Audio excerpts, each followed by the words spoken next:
कहाणी सोमवारची शिवामोठीची. आटपाट नगर होतं. तिथे एक राजा होता. राजाला 4 सुना होत्या.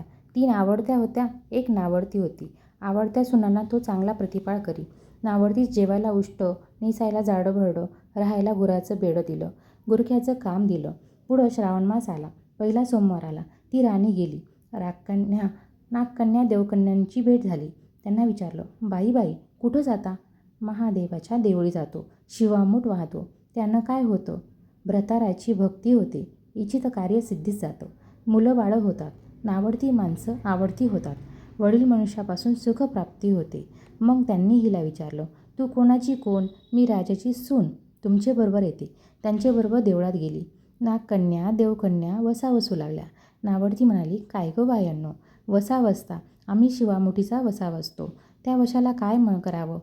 मोठ चिमट तांदूळ घ्यावे, शिवराई सुपारी घ्यावी, गंध फूल घ्यावं, 2 बेलांची पानं घ्यावी, मनोभावे पूजा करावी, हाती तांदूळ घ्यावे आणि तोंडात शिवा शिवा, महादेवा, माझी शिवामूठ ईश्वरा देवा, सासू सासऱ्या, दिवळा भावा, ननंदा जावा, भ्रतारा नावडती आहे ती आवडती कर रे देवा, असं म्हणून तांदूळ वाहावेत. संध्याकाळपर्यंत उपास करावा. उष्ट माष्ट खाऊ नये.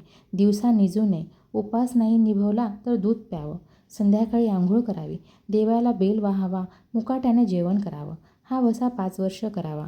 पहिल्या सोमवारी तांदूळ, दुसऱ्या सोमवारी तीळ, तिसऱ्यास मूग आणि चौथ्या सोमवारी जव आणि 5वा आला तर सातू शिवामुठीकरता घेत जावे. पहिल्या सोमवारी सगळं साहित्य नागकन्या आणि देवकन्यांनी दिलं आणि दुसऱ्या सोमवारी हिला घरून आणायला सांगितलं. त्या दिवशी हिनं मनोभावे पूजा केली. सारा दिवस उपवास केला. जावा नंदानी उष्टमाष्ट पान दिलं. ते तिनं गाईला घातलं.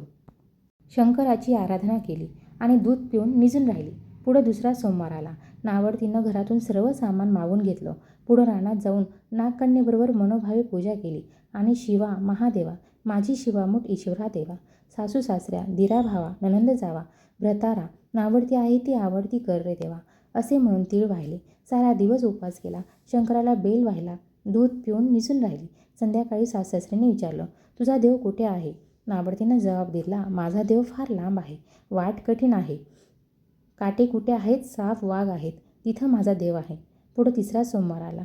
पूजेचं सामान घेतलं. देवाला जाऊ लागली. घरची माणसं मागं लागली. नावडती तुझे देव दाखव म्हणून म्हणू लागली. नावडतीला रोजचा सराव होता. तिला काही वाटलं नाही. यांना काटे कुठे पुष्कळ लागले.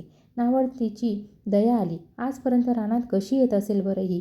नावडतीला चिंता पडली. देवाची प्रार्थना केली. देवाला तिची करुणा आली. नागकन्या देवकन्या ह्या सहवर्तमान देऊळ सुवर्णाचं झालं. रत्नजडिताचे खांब झाले. हंड्या झुंबर लागली. स्वयंभू महादेवाची पिंडी झाली.